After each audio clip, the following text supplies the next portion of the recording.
Hello and welcome to Castle of Horror, the show dedicated to horror movies and awesomeness. This week we continue a retrospective of movies featuring Jules Verne's immortal creation, Captain Nemo, with the 1978 Irwin Allen sci-fi adventure film, The Amazing Captain Nemo, the 1978 show, but overseas, my friends, it was The Amazing Captain Nemo and actually showed theatrically in the version that we have seen. It was also known as The Return of Captain Nemo when it aired on television in the United States. There are probably many, many wonderful, excellent films about Captain Nemo that we could watch, but I dare say that none would be as memorable as the 1978 The Amazing Captain Nemo. Starring Jose Ferrer and Burgess Meredith and Mel Ferrer, who is no relation to Jose.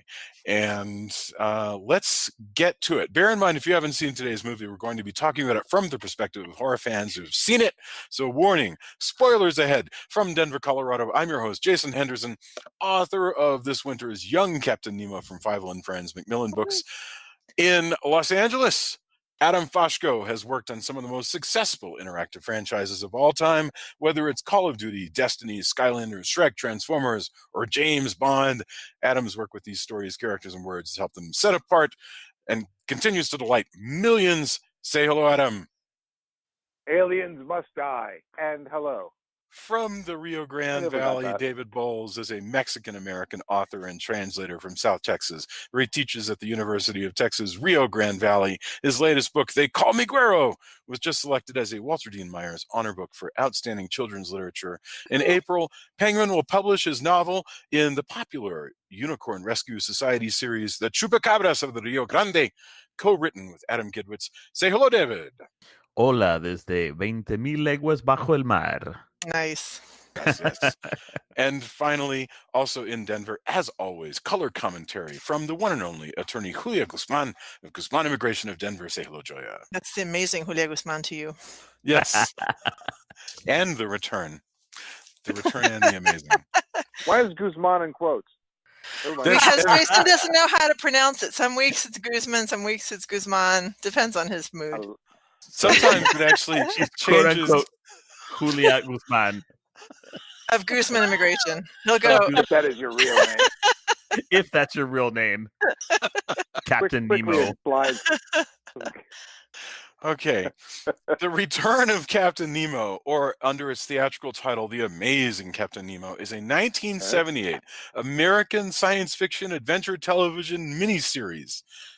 Ish, because actually it was just 3 episodes that were then called a miniseries because there wasn't any more. Directed by Alex March and Paul Stater, the latter directed the underwater sequences, which are awesome, and loosely based on characters and settings from Jules Verne's novel, 20,000 Leagues Under the Sea.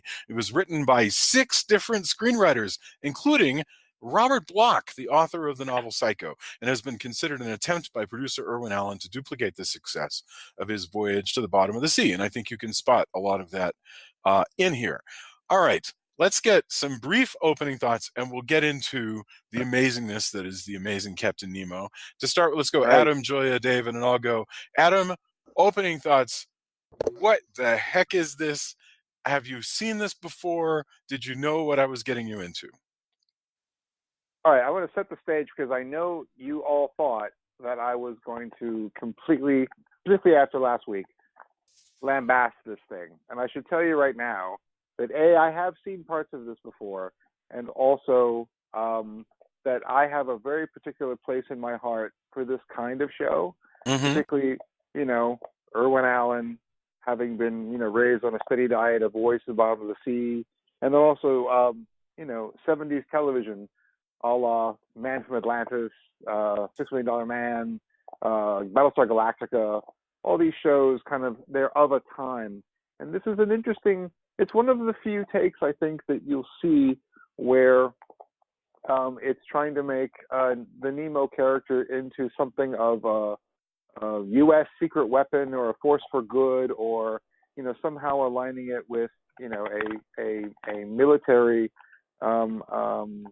component, a very loose military component, to fight, the foe, the reoccurring foe, or the foe of the week to take over the world, or something like a Dr. Evil kind of character.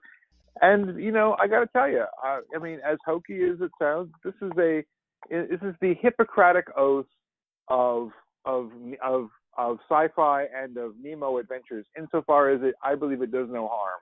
Mm-hmm. I think it's a thing that existed.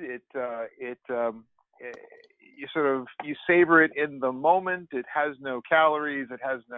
It's sort of sweet when you let it dissolve in your psyche, and you don't think about it ever again. But it's sort of perfectly. I think at the time it was probably spectacular because of Buck Rogers, but looking at it through the lens of 2019. It's sort of barely. It's really inexplicable, like where these characters came from, why they kept saying things like aliens must die, and who were the crazy, what's Burgess Meredith doing in this thing?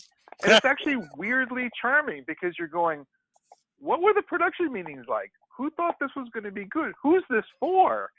And it's weirdly kind of delightful, but because it doesn't do anything that makes you angry, it maybe perplexes you. It's actually reasonably charming because we happen to like a lot of the characters, a lot of the actors that we recognize in this. At least the two headliners that we can kind of point out and say, okay, well, Jose Ferrer and Burgess Meredith, we've seen them in everything. So to see them in this, you go, what were you after? What is this? It's like it's very odd, but you know what? Also oddly charming. You don't get a lot out of it, but it's not. Doesn't make you angry. Last week's movie actually made me really angry a lot of times.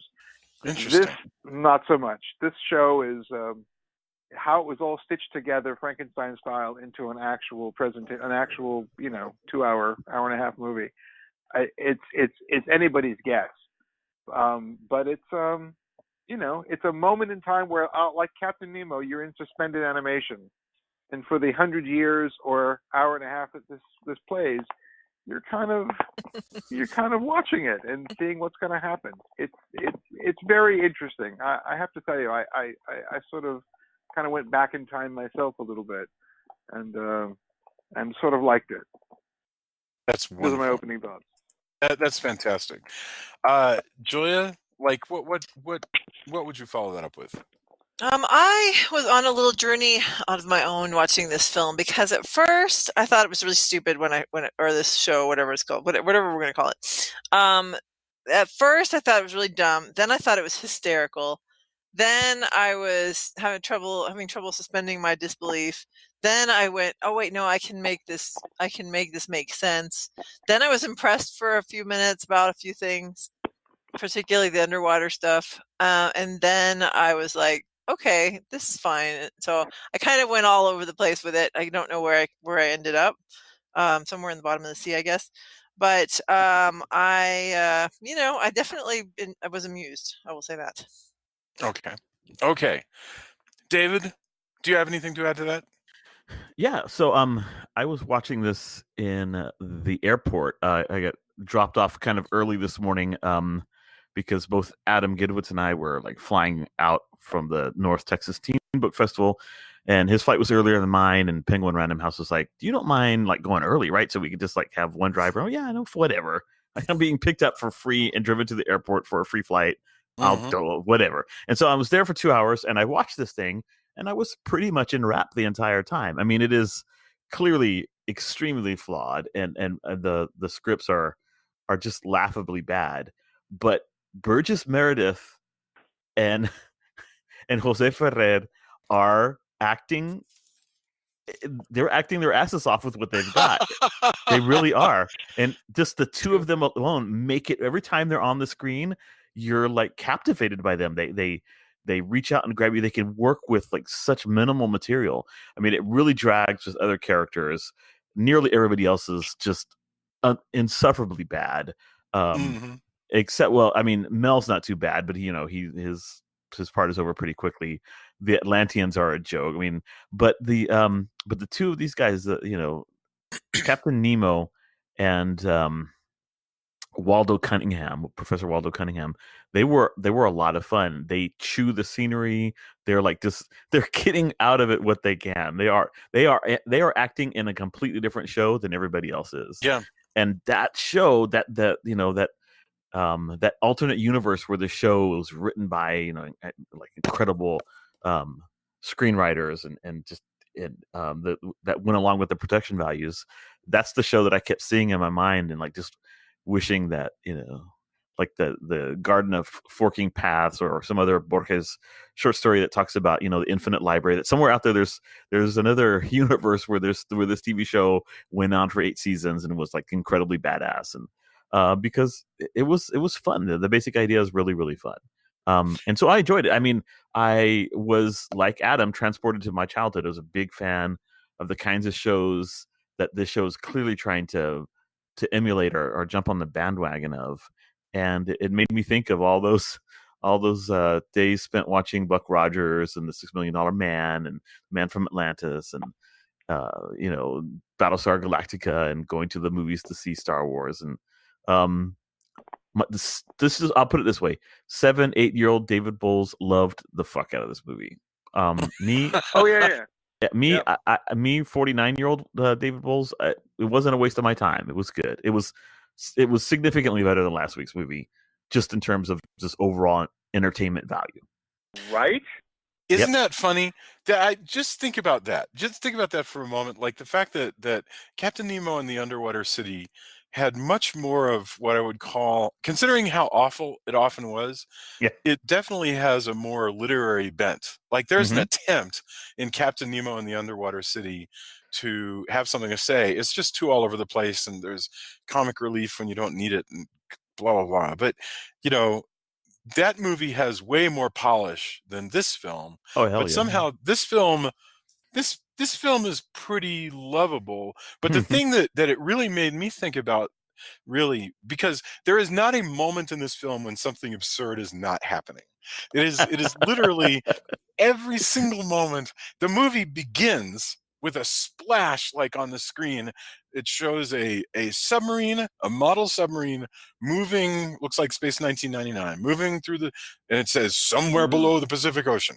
And then they cut it to the inside of this enormous submarine with a bridge the size of a basketball court, and a robot with a silver head is walking towards us with a Dracula cape. And I'm like, this movie's crazy. It's amazing. There's so many capes in this show. Yeah. They don't love their capes. Capes have capes. Right. No, absolutely. There are robots everywhere. And then Burgess Meredith. The only thing in this film, what I was going to say was, this movie makes you aware of how truly hard, what a miracle Marvel has done in the last 20 years. Like what a truly difficult thing it is for to make a film out of this kind of material with this kind of goofy stuff, suspended animation, freeze rays, all this stuff, robots, and actually have it be watchable and enjoyable for people of all ages, and still keep all that goofy stuff. And that's tough, man. That's just super, super tough. And part of what Marvel has done is they've figured out how to bring enough irony to it all that you can both have your suspended animation and your freeze rays, but because you've also got one-liners and so forth, it kind of works. The problem is, every time back in the 70s that they tried like to sort of move in one direction or another, they'd fall too far into irony and it would become kind of a skit. And by that I mean, I think it might have been Irwin Allen who made the Doc Savage movie.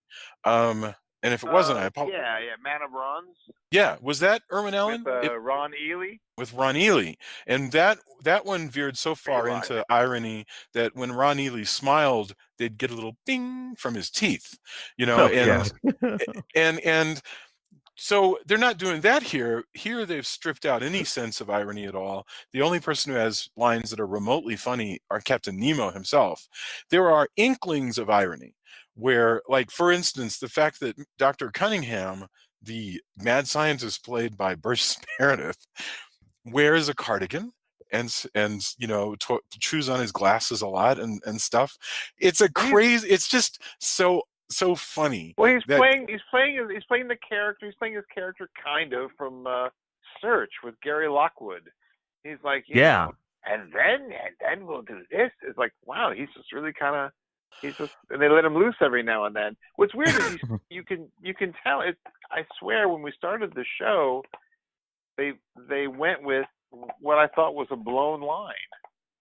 Like it feels like he blows a line and just sort of keeps going, and they printed it, and I was like, okay, we're off. I think that's possible. I really do think it's possible. It was probably just the best take. No, I mean he would just he blew the line, but like go with it. He's talking to the president. It's fine. Go with it. It'll be fine. Yeah, and I think that happened, and I was like, oh, okay. I remember what you're talking about. He's like, you President, President of the United States. You're like, what the fuck? He goes, Mr. President, the President of the United States. Yes, thank you. I'm so glad you pointed that out, because I thought it was just a goofy line, but no, it's probably Burgess Meredith mixing up the order of the words and then just including both. And yes. You know, I thought that was funny. It works. He's sort of like the Peter Vincent of the genre. It's like, just go with whatever he says. It's fine. But isn't it funny? I mean, you know, there's watching this. We enjoy it because we're watching, and I'm sure our listeners too enjoy it because we bring context to it. You go, gosh, I remember this is the time. I see elements of Star Wars in here, corridors and laser guns. You know, I see elements of what would be Buck Rogers, which would come out later, but very shortly later. And so context is what we're bringing to it and how we enjoy it.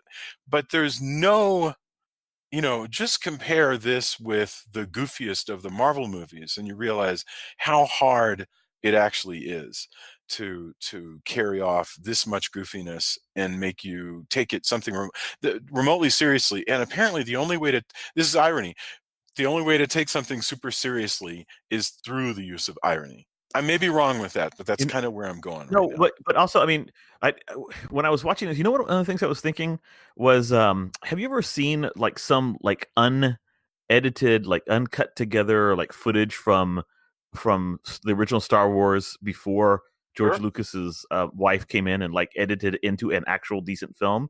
It edited the way George Lucas would have edited it. It would have been a miserable slog. It would, it would have been like Star Crash, almost. It's like, we're walking.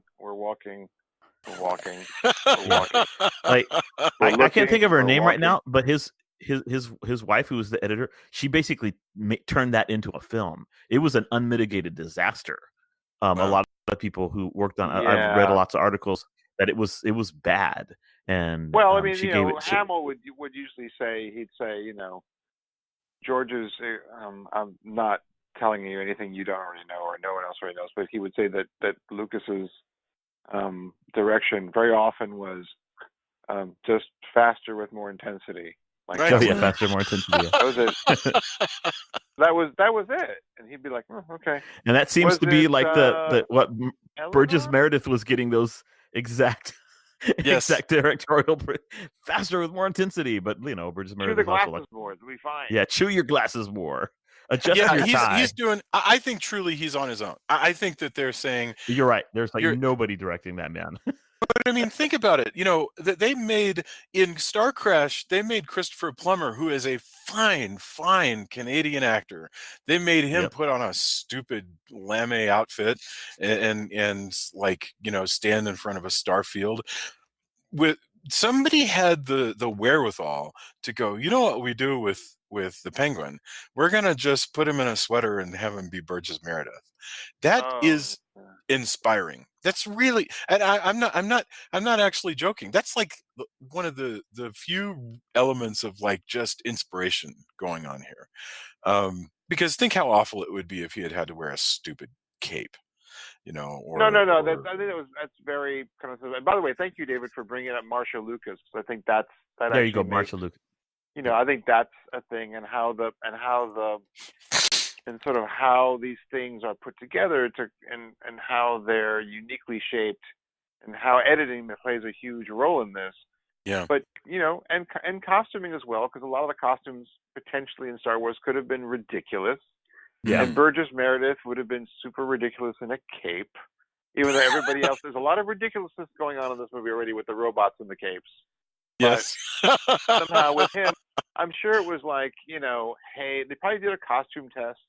And, Burgess Meredith was like, look, I think I'll just wear this. And he probably had a lot to say. Yeah. About, because he was like, did you see me? Did you see me in Twilight Zone? I've been acting for a while. Yeah. I can probably, maybe figure this out. Maybe just like, let's run with my choices on this one. All right. Also, they probably didn't have Burgess Meredith for all that long. Right. No, right? They you're had right. to shoot those scenes, which were largely on that bridge. And it's however long they had the bridge set, and it was, and I think, I don't know this for a fact, and maybe Jason, if you did other research on this, you might know, but it seems like this is a pilot along with a couple of episodes. Yes. That kind of like Battlestar Galactica, there was actually a theatrical release for it, particularly in the U.S. It was in the U.S. where I actually saw it in the theater, weirdly. The pilot, which was a 2-hour movie, but then also some other kind of episodic stuff stitched together. And I think this was sort of the same thing, the idea that they were a couple of episodes. Maybe I can give you the rundown on that. Was this meant to be a pilot and a couple episodes to see if it was fake? And you'll notice that he does show up in each of these 3 episodes, which are the 3 episodes. So he's meant to be the returning bad guy, right? Yes. Over the course. I would presume, I would hope that as they went along, they would come up with other bad guys. But the other interesting thing, it's kind of fun watching this movie stitched together because it does have that feel of television. Like by the time you get to the second plot, the curious thing about a movie that's stitched together from 3 episodes of a show is you have 3 plots, right? So by the time you get to the second plot, everybody's working together, everybody knows one another, and it's like they've been together for years. And that's super fun. But what the first time, by the way, that I ever encountered that was a show called The Persuaders. I saw a movie version of The Persuaders, which was a short-lived television series with Tony Curtis and Roger Moore. And I was too young to get that we had just moved into a second plot. It was my grandpa who was watching it with. He goes, "We're into a second plot now. This is actually a TV thing that they've just stitched together." And they did this with Uncle. They did this with lots of shows where they would stitch a 90-minute movie. And I saw it with Uncle. It was they did it a lot with Uncle. And they'd play them in Italy, and then they'd sell them into syndicated movie packages here in the United States. But what happened here? So Irwin Allen had a big hit with Voyage to the Bottom of the Sea. He has an idea that he can do another submarine show using, frankly, a lot of the same stuff, the way of building plots that you would have in Voyage to the Bottom of the Sea, including Admiral Nelson and his sort of small crew, and you would have guests come on, and they've got stuff to do, and one of them is usually a spy, and blah blah blah, and some recurring villains. And so they made 3 episodes. They had 3 sets of screenwriters. They were working simultaneously with kind of a Bible between them. So, which is why occasionally the characters don't seem to remember that they've encountered certain things before in prior parts of the film. And it showed once, it didn't do well. Who knows why that happens? It can be up against something, who knows? And so the network didn't continue with the series, but instead they said, well, that was a miniseries. They stitched it together into a 102-minute theatrical version. They sold that overseas, and that's the version that you can see today on print on demand and also on YouTube, which is where all of us saw it. So yes, that's what you're looking at, and that does at least keep it zippy as you're watching, because they wrap up one plot line and then they cut, and now everybody's sort of is working together as though they've been running around having adventures for many, many weeks or whatever. So let's start with the 3. There's 3 stories: Deadly Blackmail, Duel in the Deep, Atlantis Dead Ahead. We don't have to spend equal amounts of time or long amounts of time on each one, but it's worth getting into. I think it's a testament to the thing that I don't know where the one starts and the other ends. I mean, I kind of know what you're talking about, but I felt like pretty smooth transition. Well, good. I'm glad. I mean, congratulations to Irwin Allen and team. That's fantastic. I mean, that means, and you've got for what it's worth, you got one director, so at least he carries around in his head what's going on, But you've got completely different screenwriters on all three. Mhm. Deadly Blackmail is the first one. Professor Cunningham is going to blow up Washington, D.C. with a so-called delta beam that he shoots from his deep sea experimental submarine called Raven. And basically you have a special anti-terrorism task force called Porter and Franklin, these two SEAL guys, I guess. And they're the ones who lead us into finding our hero, which is, and it plays out. You've got the opening scene where Professor Cunningham threatens the world, and then we discover Captain Nemo, which is Jose Ferrer. And he is, I mean, David, when you agree that Jose Ferrer is like easily the most sort of human and funniest part of the Indeed, yeah, totally. I really love this performance to death. He is arch in a almost like a Mr. Spock kind of way when he needs to be, Yes. dismissive of people's ignorance and their vaunted 20th century technology that is vastly inferior to what he did 150 years before. But he's also even though he's driven on his mission to find Atlantis, he does have a sense of honor, and he doesn't want to see millions of people die. And so there is something very man knows human. how to repay a debt. He knows how to repay a debt, Right. exactly. And so there's something honorable and enjoyable about him, and he's just a really, really good performer. And he reminded me a lot of. I mean, he's like the wise old brilliant man character, but just with enough of that smarmy superciliousness that you get from like a Spock. Yes, to make him a lot of fun. I enjoyed the performance. Yeah. This is one of the first that I'm aware of where they took the idea of Nemo and decided, let's make him a superhero, because that's really what he is. I mean, somebody brought up $6 Million Man, and where this story is clearly going from the very beginning is, he's going to get his assignment from the fishy Oscar government. Goldman. Yes, Yeah, exactly. he's a guy who get looks just like Oscar Goldman. Yes. Yeah, he's basically the Richard Anderson. He's Right. like, oh, it's it's gonna be the secret weapon against world evil. Yes. Oh, great, Captain Nemo. This is the guy who used to sort of. He's kind of a terrorist. And yeah, it used to be a thing where he would go against governments and militaries and sink ships and okay. And they just sort of overlook all of that, and everybody says the same thing when they see him. Wait, the Captain Nemo? They're completely fine before and after, and I'm Captain Nemo. Oh, wait, the Captain Nemo? The same. Well, I guess we can move on then. Not only that, but this is where I was like, okay, when they find the ship, the Nautilus, they're like, what is this called? What is this ship called? And he's like, the Nautilus. And then they're like, wait, so does that make you Captain Nemo? And he's like, yeah. And they're like, oh, okay. And I said, why does it have to be like, what, can't anything else be called the Nautilus? Maybe it's named after that. And then if it is Captain Nemo, why does it have to be like everybody else saying the Captain Nemo's got to be the Captain? Like, why can't it just be somebody else? Why can't the reaction just be what would be the obvious reaction to me, which would be like, "Oh, that's clever," or did you change your name, or are you a great grandchild like Jason's character? I mean, like, why is it always the Captain Nemo that from 100 years ago? That just seems like the last thing you would think of. But Julie, I mean, to be fair, for the first two guys, they've actually discovered him. Yeah, in a tube. in a ship that's clearly been trapped for a very long time in a tube. Right. But the character is fictional as far as they're concerned. Yeah, I know. What I found entertaining about that was they said, wait a minute. wait, I thought Captain Nemo was fictional. And he's like, wait, you mean you just thought that Jules Verne was a fiction writer? He wasn't a biographer? It's like, oh, wait, he was a biographer?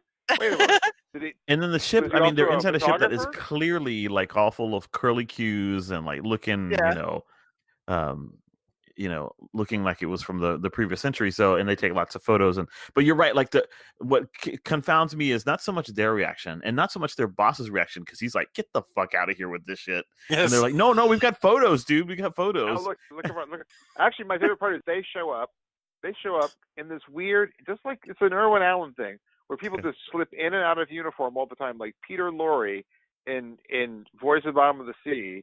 You've got these guys who take off whatever uniform they had to begin with, and they step into sort of like basically 19th century sort of like pirate shirt, Nemo garb, and they're like, actually, it's incredibly comfortable. It's like, oh, and they show up in Washington like that, and then well, it's San Francisco, but yeah, San Francisco, and it's just like, oh, okay, which makes a lot more sense given what they're wearing. They're dressed like Prince Philip from The Little Mermaid. They arrive in San Francisco with those outfits, and they're like, "Hello."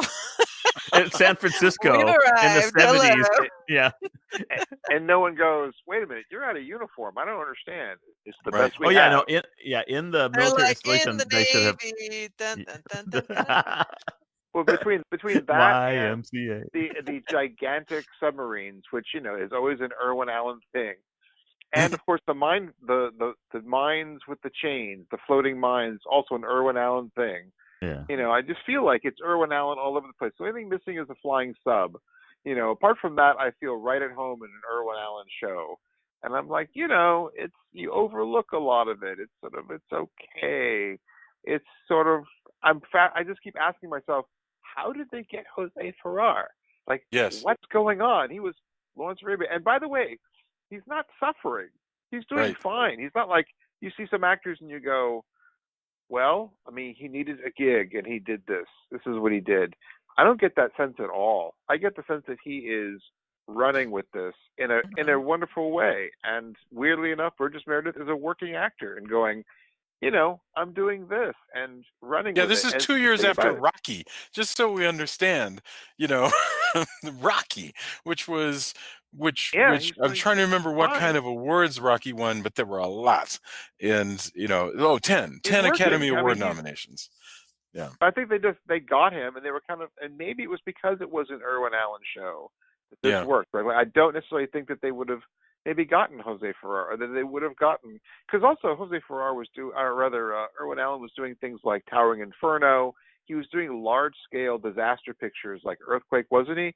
Like in the mid-'70s, so it wasn't too far before this at Universal. And so Towering Inferno and stuff like that. He was making big stuff and getting stars in the motion pictures that were going out, and by the way, making a lot of money. And television actors who were also in these films, like Lauren Green and Earthquake and things like that. So there's this interesting conduit and crossover between television and film and television. So I think it made it easier for, because Irwin Allen before had Richard Basehart and David Hedison, who we remember from The Fly and other films back in the day. This was an ongoing series that did well and was iconic. And I think this was just during a time when Irwin Allen was if not a household name, I think his star was actually still pretty high, and was able to command actors like Jose Ferrer, and then also Burgess Meredith, who was a working actor who was doing extremely well, and just was like, trusted him, trusted what he was going to do, and probably thought this was a charming take that would probably following a formula of, it would probably work, if it worked for $6 Million Man, with Lee Majors, then or Man from Atlantis, why wouldn't this go? I haven't looked back. Why not back. have Nero as an action hero of some sort? If you think of $6 Million Man, everything I said earlier about the secret to making a bunch of goofiness like this work for multiple ages is irony. But I don't think $6 Million Man actually proved that. I think I don't think there was any irony to $6 Million Man. There but I was haven't no looked at it irony in that time. show, as far as I could tell. Really, Yeah. Sometimes you see it creep in different seasons. If for some reason it doesn't take, I think you saw that with Uncle, at least original Uncle. Yes. Where between one season and the next, it got a little bit hokier. I think you also saw it with other shows like, wasn't there a thing for a while where, what was it? It was the fact that when they were trying to make genre work for television, whether it was from Lost in Space or things like that, it was the idea of using color and sort of kind of a hokiness, that sort of a kind of a jokey, ironic sort of aspect to it to make it play more. I think there was something to that may have come out of Lost in Space. Or it may have come It out must be. It must be. Because, yeah, you're right. And when you think about it, the funniness of Dr. Smith, but you have to be super careful with that, because if you don't do it right, you wind up with just goofballs like the brothers who are intended to be, and like David was saying, the clapping walruses and all that crap. Yeah. In oh my God, Nemo and the Underwater City, or you get Moonraker, which both has some really great, tense scenes that are fantastic and some of the best moments of the series. And you've also got drunks looking at their bottle and doing double takes and stuff that like fit better on the Sonny and Cher show than it did in an actual James Bond movie. So I guess I'm just saying this is really hard. It is hard to have this much goofiness going on and expect people to roll with it. You have to both take it kind of seriously and also kind of funny. It's a laser goofy, thing. Though? Was this actually goofy though? Because they played it pretty straight. Well, that's my point. See, they play it completely straight, and I think that's what I'm saying is that I don't want it to be a skit, but I also would really like somebody to say something like, I don't understand why there's so many metal people around, or whatever. What is the deal with the guy whose face doesn't move and he goes, aliens must die? Why do you keep calling people right? I would like some of that sort of snarkiness. Basil exposition. Well, no, I'm just talking about irony, and or maybe irony is not the right word. I would like some comedy, but self-awareness. Some self-awareness. That's a really good way of putting it. Yeah. And again, think of how good Marvel movies have been at this stuff, where you take it deadly seriously. If Captain America dies, you are going to feel very, very sad. You take him extremely seriously, but it's also super funny that he is a guy from the 40s who has woken up in 2019 and he doesn't like cursing. That's brilliant. So it's hard to get this stuff right. So people have always said, hey, what made Spider-Man so special was that Spider-Man worried about the laundry as much as he did about catching villains. That's true, but I think what made Spider-Man special was that he was funny. Just not kid funny. He was funny like smart funny. Right. But I don't know. Anyway, okay. So right away, best lines come from Nemo because, yes, they thaw him out. Right away, he asks questions. He's amused by the war games. Well, my first thing was when I saw him come out, he is so arrogant that he is immediately like, "Oh, hey, I'm the Captain Nemo, and what year is it? Oh, cool, it worked. I've been asleep for 100 years, and now I'm awake." And he has zero questions about how the world has changed. He not only doesn't have any questions about how the world has changed, he assumes no one has found Atlantis. He's like, oh, good, I can continue my search for Atlantis. He didn't even ask, has anybody found Atlantis? Like, is that still a thing? Yeah. And I'm like, dude, he just assumes everybody's like a fucking moron, and he's the only one. Right. Yeah. That's what I was going to say when I said in the intro that I was at first going, why the heck is it like this? And then I was like, okay, yeah, it makes sense. Is that he is actually still, even though he's 100 years past his time, he's still hundreds of years ahead of us with his technology. Like, the fact that he is the only he alone can fix the problem of these alien or this whatever the invasion is by these guys, where he's going to go down there with his submarine that has like some kind of super shield thing, and then he can also do this hologram casting thing. So he clearly knows that there's no way they've caught up to him 100 years later. I love the disdain you throw on that. Hologram casting thing. No, I'm just saying, like, it's so his technology is so far ahead that and he extremely knew, conveniently. He knew when he came out of his cryogenic freezing that there was no way they'd caught. So what was the point of even asking? He's like, "There's no way you've caught up to my technology yet." Can I just point out, I'm not 100% crazy about Nemo's costume. I really wish, I don't know, I want something like the 1954, like, so this is the second Nemo in a row. I was just gonna say, this is the second Nemo in a row we've seen where his costume looks like a 19th century British naval costume, which is fine. But I would be more happy, considering this one's done in 1978. He could just as well look like Dr. No, and I kind of feel like he should look like Dr. No. I'd like to see him in kind of just some kind of tunic. He kind of has a cape, man. I mean, well, that's true, but he's got the little hat, and he's got like the epaulets, and I don't know. I'm just not that crazy about the whole thing. Is costume. All of that kind of lends itself to like kind of partially explaining how these two like Navy SEALs are immediately treating him like he's their superior officer instead of like just true. 100-year-old weirdo. They're like, "Yes, sir. Yes, okay. What do you want us to do? We'll change into uniforms." A guy with more curly cues. Right. Yeah. Just like a captain. I guess it's like, oh, he's a captain. I don't know. He's got a gilded submarine. Naval tradition. I guess it kind of works. Yeah. That's the neatest stuff, is enjoying them just go, okay, we're rolling with this in a universe where a new submarine is turned up. The United States is going to give us a detached assignment to man it.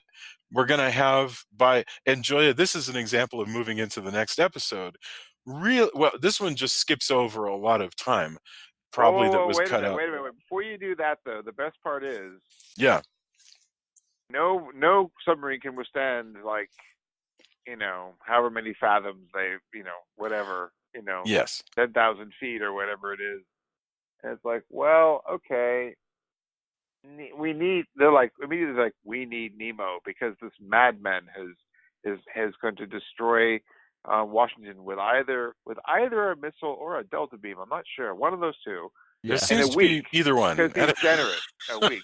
And it turns out, after awakening Nemo and the Nautilus with war games in this, wherever they are, and they've kind of freed him, they realize, oh man, this stuff is super advanced for like 100 and something years ago. We need him to sort of go deal with this guy. Yeah. What do we have to trade? We can fix his propeller in the shipyards.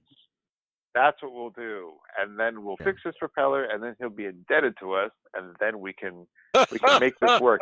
It's the sort of the thinnest of deals. He's like, I'm going after Atlantis. Well, you need to fix your propeller. We're thinking maybe you should go here. Okay, hard bargain. I'm going. and you go, okay, it's thin enough. Again, it's not done in a way which makes you feel like you're being manipulated, like the film last week, which made me furious most of the time. Yes. This was more like, look, it's television. It's coming together. It's a show. It works enough to where you go, okay, let's see what happens when he meets Oscar Goldman. I actually really enjoy that stuff. Yes. It's generally fine. I think because this show has no ill will. Yeah. It's not really trying to do anything more than what it's doing. And it doesn't have a lot of pretension or anything else. And so you go, okay, I'll go along with it. I kind of want to see Jose Ferrer do this some more, and probably even Burgess Meredith. And to get on to the next one, the Duel Under the Sea, it's like, I kind of want to see a sword fight in a submarine. But before you go to the duel, I just wanted to mention that because I misstated slightly. There's a time jump here where obviously they cut some scenes, and I think they may have cut them before they filmed them, or cut them when they cobbled this into important scenes. But there is this, it's like, yes, we're going to call him Oscar Goldman because none of us knows who this guy is. Yes, Oscar Goldman, that sounds great. We'll do a bargain. And then there's a cut. Bam. Now we're on the bridge of the Nautilus. Everybody's wearing yet another uniform, which is this sort of a Seaview kind of uniform, of the turtleneck well, it's kind of a submarine uniform basically. And he's got a full retinue of U.S. Navy guys and women working on the Nautilus now. So in the split second between those two scenes, we've missed a whole bunch of stuff where a whole bunch of people have been assigned to work on the Nautilus now, which I actually thought was really neat. The jump's not all that neat. But, there's some slight stuff where the two men at the end of the first episode are like, we want to take a leave of absence to go with Captain Nemo to discover Atlantis. And we can also be eyes and ears of the U.S. Navy because, holy shit, this 127-year-old submarine that was created, and its captain who went into cryogenesis decades before radioactivity was ever discovered, has a nuclear reactor as its engine. Yes. Yes, because radioactivity wasn't discovered till 1896. But this ship has again that can be used to create a laser. It's a wild science. We still have yet to discover how to cast holograms. So I think he comes up with stuff before anybody else does. Yes, it really makes you like that meme where the guy with the crazy hair is like, I'm not saying it's aliens, but it's aliens. It makes you go, Captain Nemo, and these robots keep talking about aliens. Maybe if this had gone on, we would discover that. I apologize. Can someone explain that to me?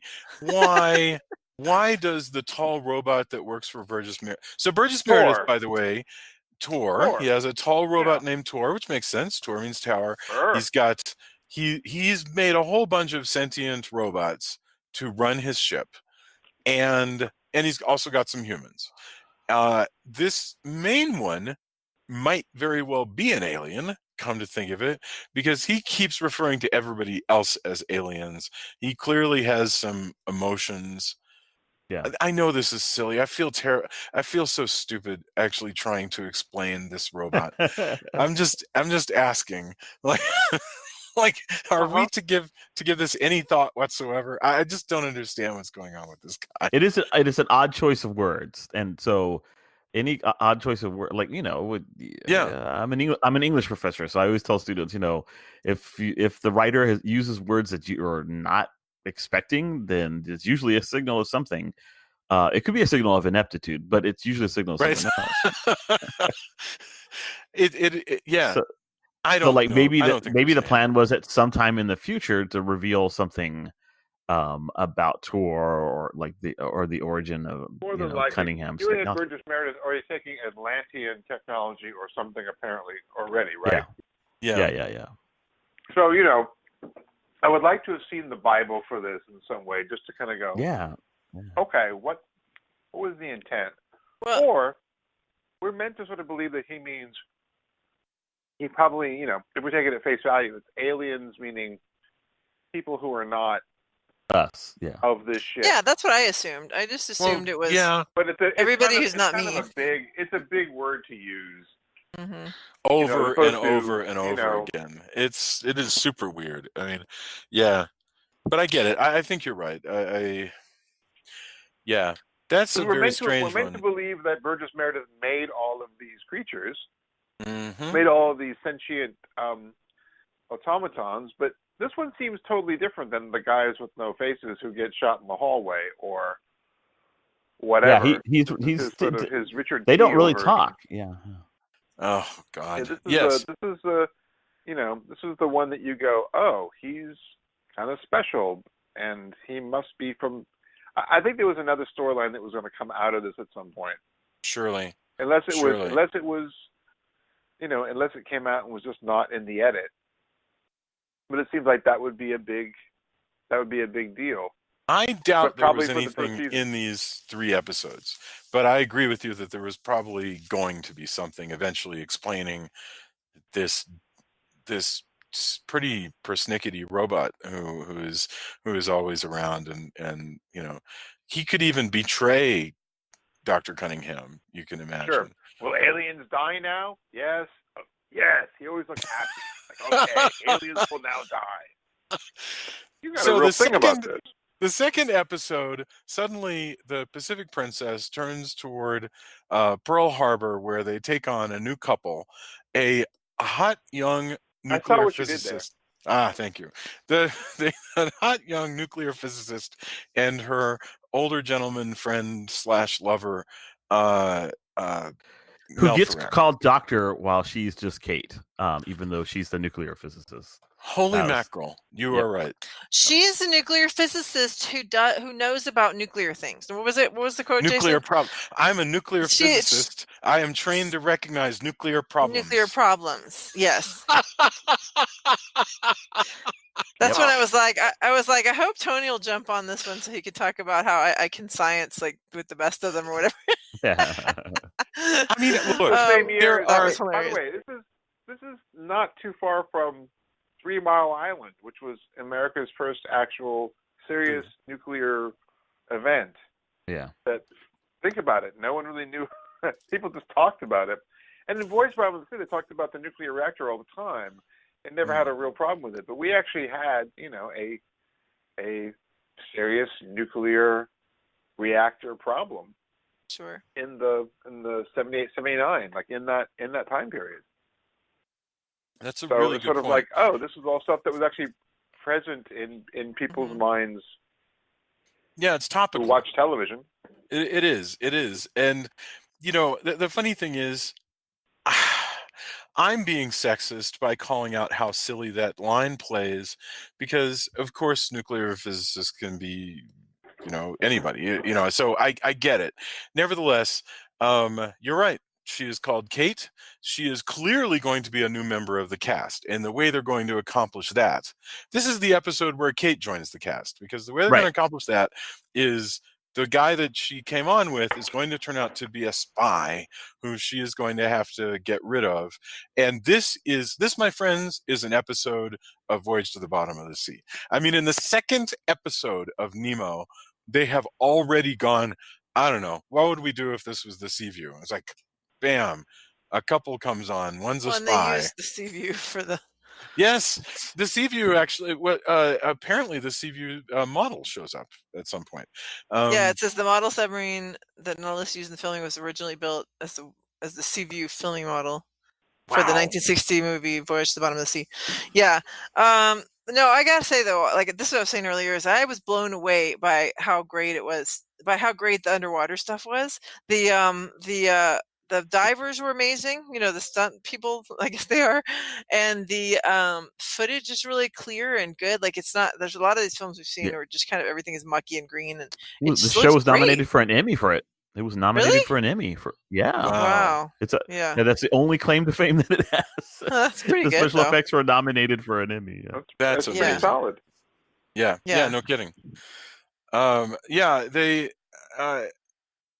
I can't even remember the details of how we work out that Mel Ferrer is actually secretly working for Jose Ferrer, but they are. And in the end, the cool thing is Mel Ferrer and Jose Ferrer he's secretly working for Burgess. He's working for Burgess Meredith. Yeah. I was secretly like, wait, what? But Mel Ferrer and Jose Ferrer have a sword fight, and that's really cool because they're actually very similarly aged. This made me think that maybe they're actually immortals from Highlander, because they produced those swords out of nowhere, and like that was always the thing on Highlander, is that they had these like trans-dimensional pockets where they kept their swords. Well, let's be fair. The guy did have a sword cane. Like, that's true. Okay. And Nemo's not using a sword. He's using a pipe. Just tears a piece off the wall. Yeah. And kind of goes, It's like I didn't need that, I guess. Well, they'd already shut off the valves earlier when other stuff had gone wrong. I did not realize. I guess I missed that part that it was fighting with the pipe. Okay, that makes more sense. It's really fast, but yes. But I like that the Highlander thing. There can only be one Ferrer. That's it. Yes. No, that's what I kept saying while they were fighting. I'm like, I'm Ferrer. No, I'm Ferrer. Yes. It's my name. But no sooner do they come around than that story is done with, and now we're into the one. I was going to say, can I say something really quick about that story? Go crazy. So the one thing that gets glossed over really quickly is like Kate is actually in on. I mean, she knows. That's true. But she's under the impression that all he's got to do is kind of keep him busy for 24 hours. For 2 days or something. Yeah, exactly. And then afterwards, they're going to have a lot of money, these two scientists, and they're going to say, fuck this science stuff. We're going to go live the high life somewhere. But that goes to shit. Her boyfriend gets electrocuted, and she's like, well... Again, another hallmark Irwin Allen moment is a guy gets a little bit too close to a wall of electronics. He's just shoved into it, and of course he's immediately electrocuted. Yeah. Because you want that in a submarine. You want for people, if you accidentally bump into something and you die. That makes sense, right? This also has the mines, the floating mines attached by chains. This is good stuff, by the way. Listen, I'm stealing this sometime where they get a chain mine wrapped around something. They have to swim out. That stuff is always great. And so Irwin Allen. There was a lot of tension. It was good. Every single episode had a ticking clock, like sometimes literally, and that was all good. It was, predictably constructed, but it was fun, and it made you feel tension and a sense of urgency. It's all good. So Robert Bloch, who is the guy who wrote Torture Garden, which was a really wonderful. Oh yeah, also Burgess Meredith. That's right. Also Burgess Meredith, and I think there might be one other guy but you're right. Definitely, and he played the host in that. That was an amazing character. The old Scratch character. He wrote that whole thing. He wrote Psycho. He wrote so much stuff. I mean, Robert Bloch was a very, very busy. And pretty much every Star Trek original series novelization that you could buy. Is that so? I think was Robert Bloch. I believe so. Most of them were. Bloch was a busy guy. I mean, he's eclipsed by Richard Matheson, but Bloch, certainly was a heck of a respectable writer. He gives us the Atlantis story, which I think is so funny that Bloch is the one who looks at this and goes, "I'm going straight to Roy Rogers and the Undersea Kingdom." Like what's missing? Atlantis. So Atlantis was disappointing. I felt. Well, oh God, yeah, and the Atlanteans were like idiots. It's like what? they fell for Burgess Meredith earlier. Yes, and that didn't help. And, right. It's just a way to get use out of some Grecian costumes. Yeah. Well, I was saying that once they disappear, because Burgess Meredith once again grabs up Nemo and their king or whatever he is. I'm like thinking, oh man, back on Atlantis, they're going, see, I told you we couldn't trust that guy. Damn it. Actually, the best thing is the motivation here, because you've got Nemo who wanted to go after Atlantis, which he said sort of in the pilot or in episode 1. But then you've got now Burgess Meredith, who's like, there are so few people that I can talk to, and so few intellects I respect. It goes from that to like, he tells Tor, who's kind of like, look, we should kill them, and aliens must die. And he's like, I love his brain. And he's like, all right, I'll tell you what I'll do. I will drain his mind, and then aliens can die. Will aliens die then? Yes. And he's super happy. It's like, so then we have this whole bit where Burgess Meredith's whole motivation now is, I'm going to shove Nemo into a machine to drain his intellect. Yes. And this now leads me into sort of like any number of shows up to including the Queen version of Flash Gordon, the theatrical release with with Zarkov, having his mind drained by Ming.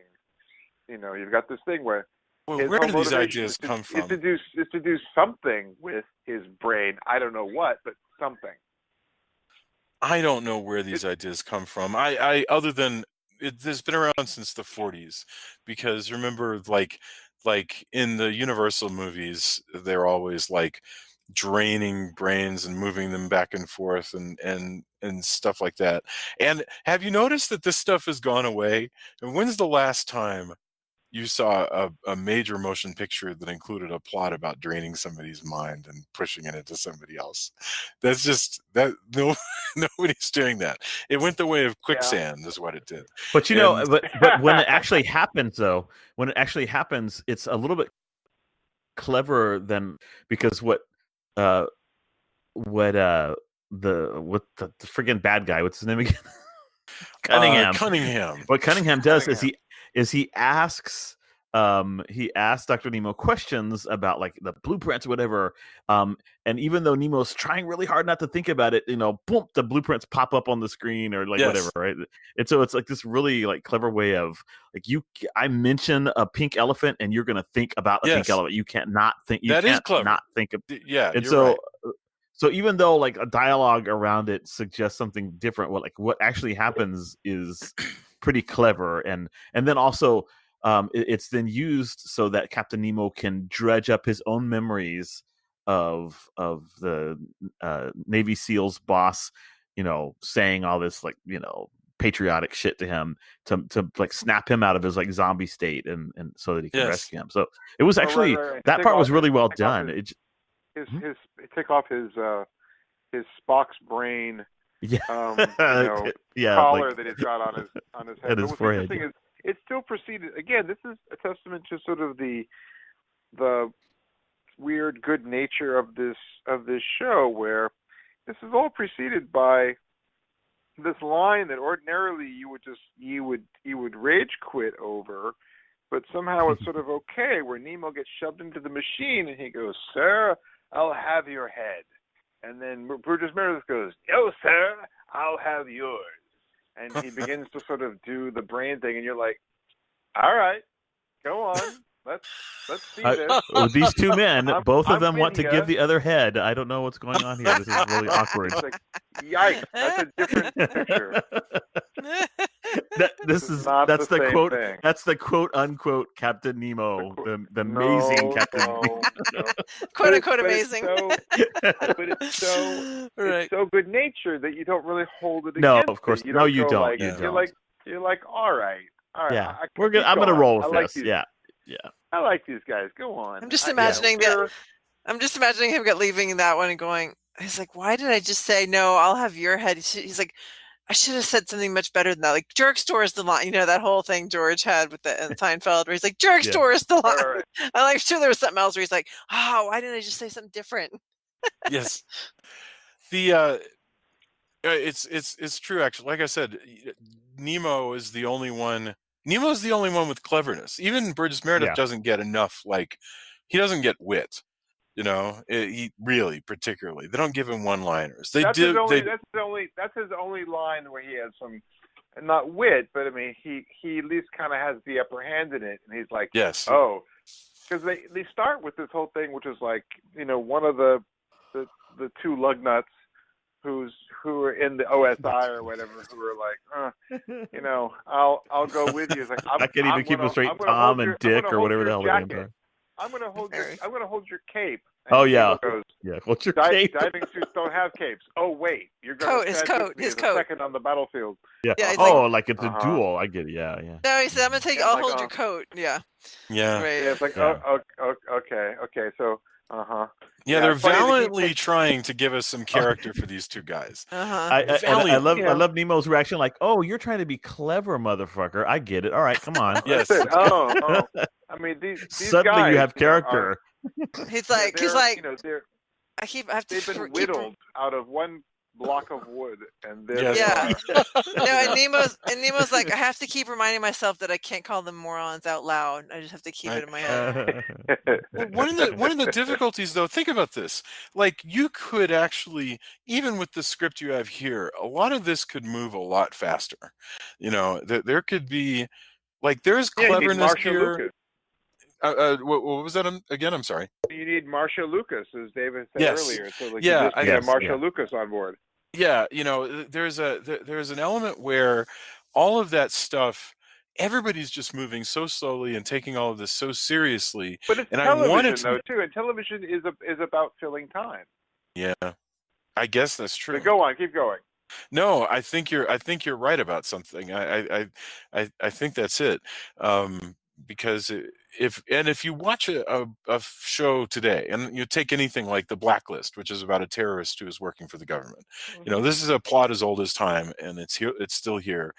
But the dialogue on that show, they cram like 9 or 10 times as much dialogue into. Yeah, we're not the same audience, particularly genre. We're not the same television viewing audience as we were in the late 70s. I mean, particularly these kind of staged kind of shows were meant to fill time, and they ran as far and as fast as they did. Yeah. But you know, now we're looking at it in a feature film format as a bunch of things cut together, but it's still breathing the same way that a television episode it's a would. Really, how many of them you really have interesting together. Edited into like a feature film like rhythm, and that's what to its detriment. Yeah, completely. If you not get commercial a chance, breaks. Look again at even if you look again at Battlestar Galactica, the show, the pilot that then got released as a feature. There's some editing there which is interesting, but it still kind of moves along in the same way. A lot of you can see it in and out of scenes, in particular, where you go, God, we got into the scene, out of the scene. Whenever we go back to Nemo, there's nothing.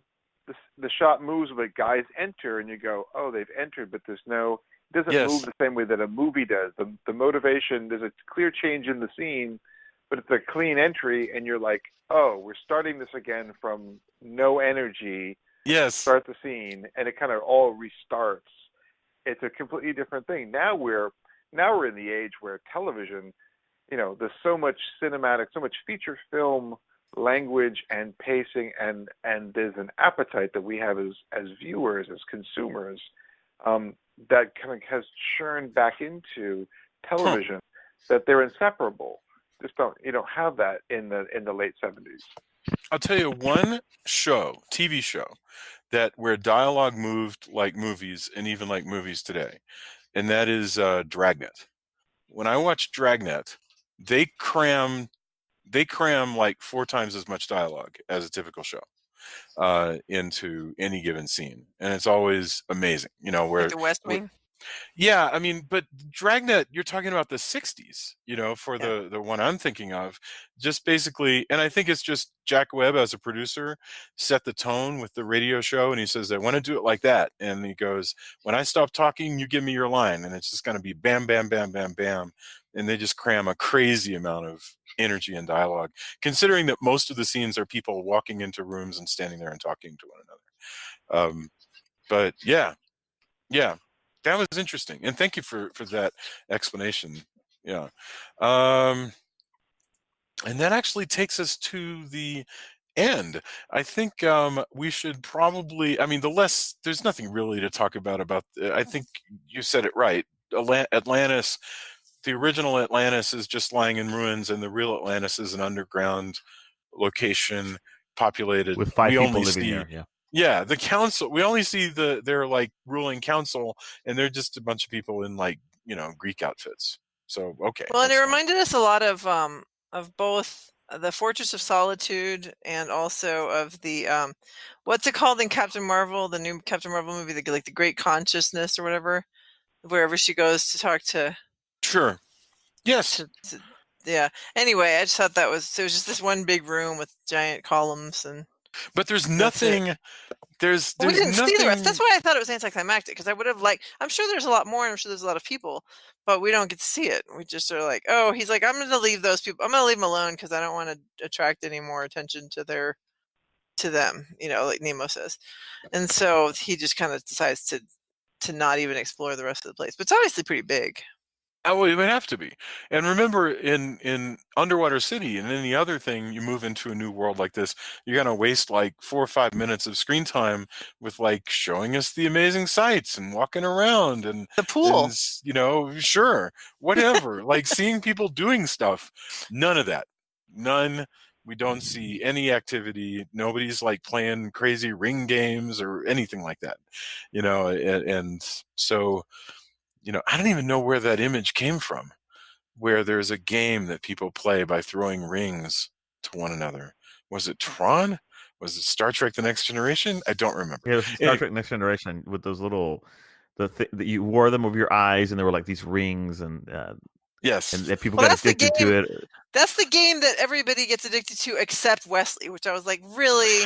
The teenager is the one who doesn't get addicted to the game. Picard gets addicted, but not Wesley. Oh, come on. And Naomi Judd. Actually, it was so right. Stupid. Oh, I forgot that Naomi Judd was in the episode. That just angered me, that episode. Okay, well, anyway. One in the Nexus, whatever. Anyway, the oh movie. God, the Nexus is such a bullshit. Save the Nexus. No, I'm not gonna save the Nexus. I have to tell you about my theory about the Nexus is that Picard is still in it. That's all. Well, we'll see about what the new series from CBS featuring Picard has to say about that. Exactly. Okay, let's get our final thoughts for the amazing Captain Nemo. We'll go. It was Adam, Julia, David, and then I'll go. Adam, thank you once again for being here and for your thoughts about how editing in TV has changed. What are your final thoughts on the amazing Captain Nemo?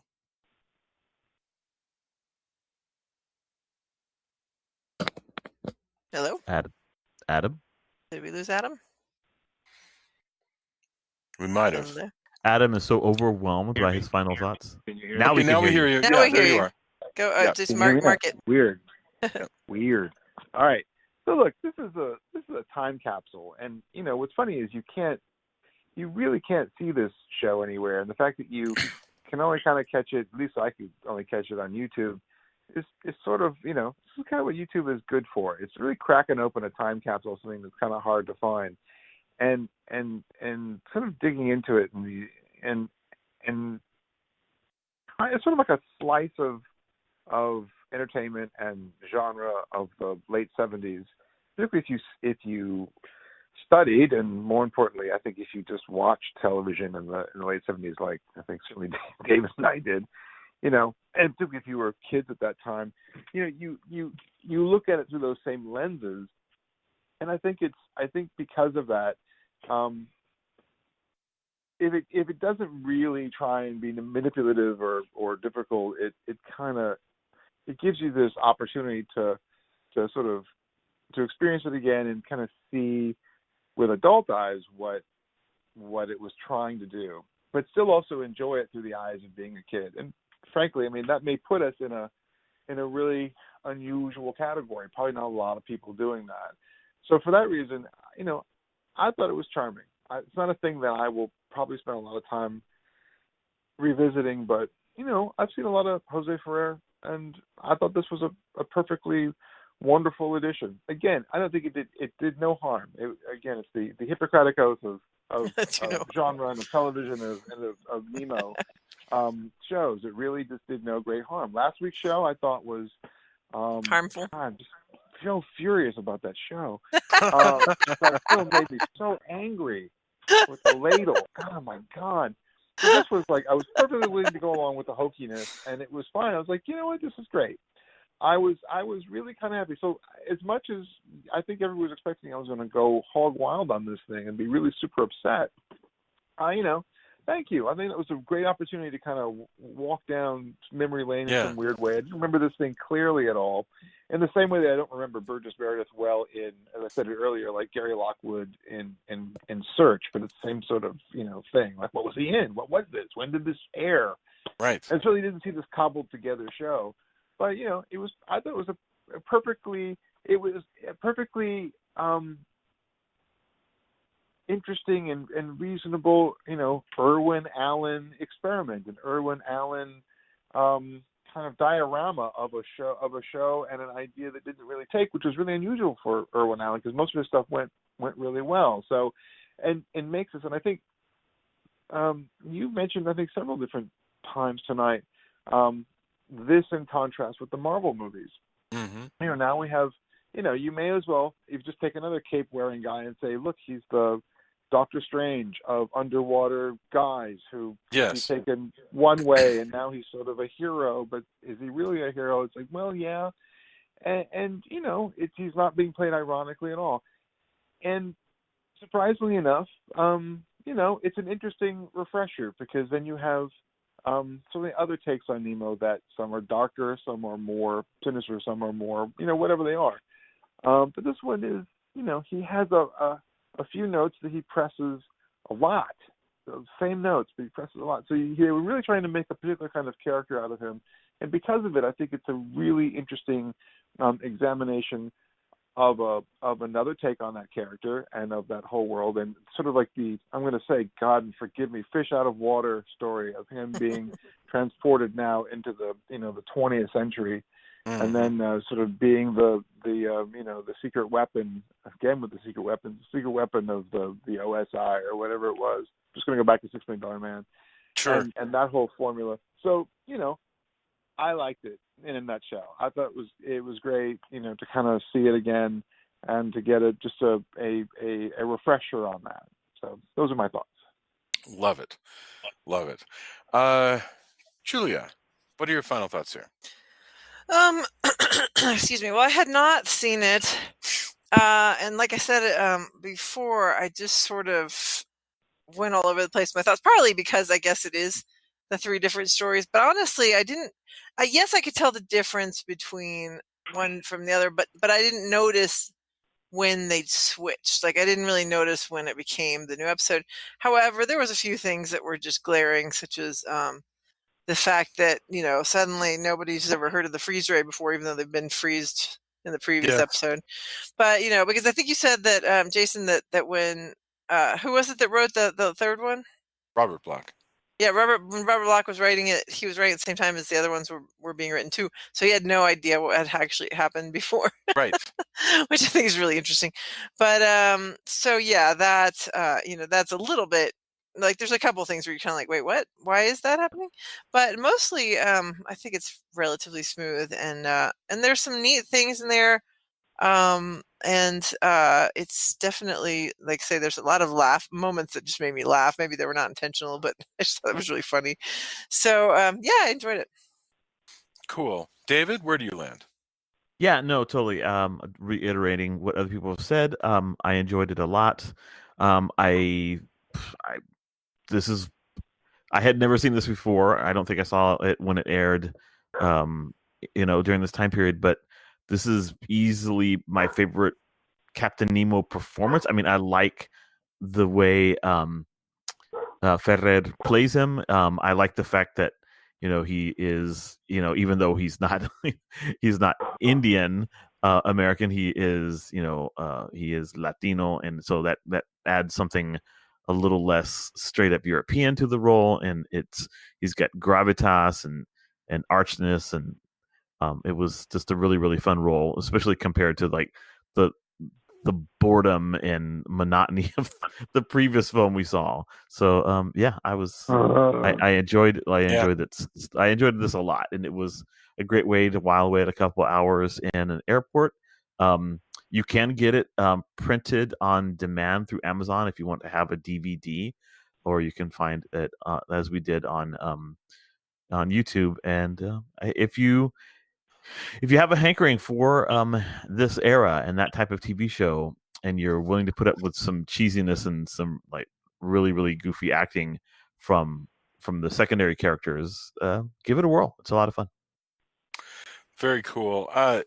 So the only thing that I would add to any of that is, we were talking before the show about how amazing Jose Ferrer is, and what a great career he had. The Caine Mutiny, Miss Sadie Thompson with Rita Hayworth. I mean, so many great things.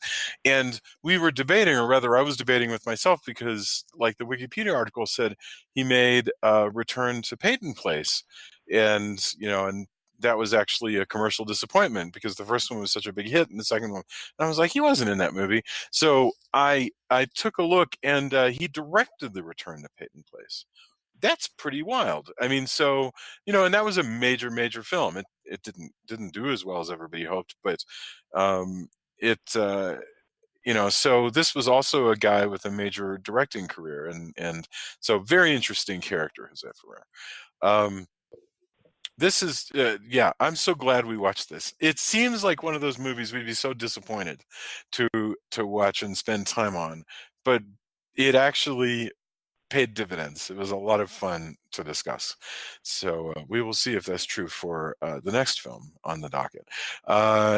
Let's get endorsements. Your opportunity to talk about whatever it is that you read or watched this week that you want to share with the world. So Adam, do you have anything that you want to share with us? Well, I've been spending the last week and at the Game Developers Conference, and there have been a lot of releases out of there. A lot of announcements, including Stadia and some other streaming announcements that I think will be very interesting. But as much as I would like to recommend something from there, something caught my eye. It's really more of a question. It's like, while we're talking about this, have any of you, this is how I just hijacked the endorsements, have any of you gone back to look at the 1916 version of 20,000 Leagues Under the Sea, the silent one? Assuming that's the silent one I'm thinking of, where it was like a dream or something like that. I could be confused about which silent version. I've only seen one. Please continue your story.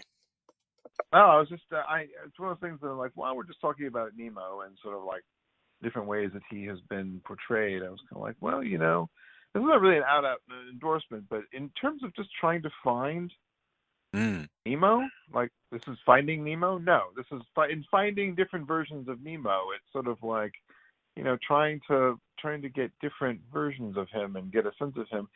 I just want to roll back a second and say this is actually, it's not daring, but it's, again, a really refreshing, this version that we saw this last week, actually a really refreshing version of Captain Nemo. So, I'm sort of interested in kind of the next things that we do. As far as recommendations, Russian Doll is really fantastic. As I was flying around on airplanes, I was trying to see what was on my list, and I just caught the opening to that. Interesting, very interesting.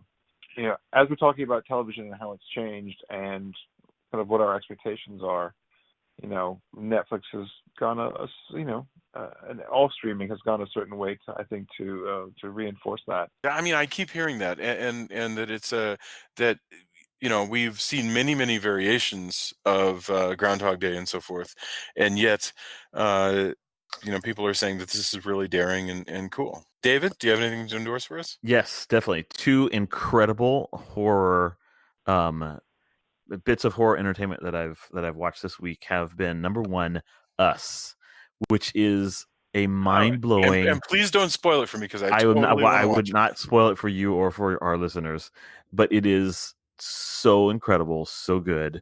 I had just flown into Dallas and had been driven to my hotel in Irving, right across from the convention center. And as I was walking in, a couple of authors were walking out, Daniel Jose Olden and a couple other people, and they're like, "Hey, David, what's up?" And I'm like, "Where are you guys going?" "Oh, we're going to walk down to the Alamo Draft House." "And what are you going to see?" "Us." "And what time does it start?" 7:45, and it was like 7:35. So I checked in, dropped my luggage, and ran down the street, and there was like one ticket left, and I got in. Wow. The movie is incredible. It is fantastically done.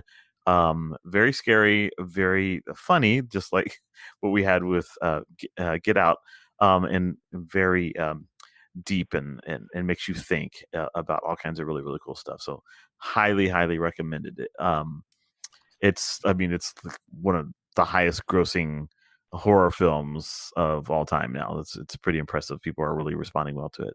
And then the other thing that I've seen is this a wonderful antidote for people who, like me, have given up on goddamn Walking Dead, is the Netflix Korean zombie drama Kingdom, which is set in Korea during, I guess, like the Middle Ages. I don't know what time period it is in the past, and it's this really, really interesting, fresh take on zombies with some like, spectacular cast members and a wonderful script and storyline. It's the first season is just 6 episodes long, and when the 6th one is over, you'll be like, holy shit, I want more of this now. This is so good. So those are my 2 recommendations, Us and Kingdom. That's really cool. All right, awesome. Thank you. Wow, does that bring us to me? I have the only thing that I have to endorse are a couple of books. So today I actually read. It was just I just had to get some reading done. So David, I read your new book, the Chupacabras of the Rio Grande. Oh, and cool. I thought it was really cool, and it was neat. It was neat how you used the Chupacabras to talk about border issues. That was really cool. I mean, I really liked how much discussion of the border situation happened, but it was a funny story, and it was neat. And I also read, oh, you're quite welcome. And I also read Charlotte Sometimes, which I don't know why, it had been sitting there and I'd been wanting to read it for a long time.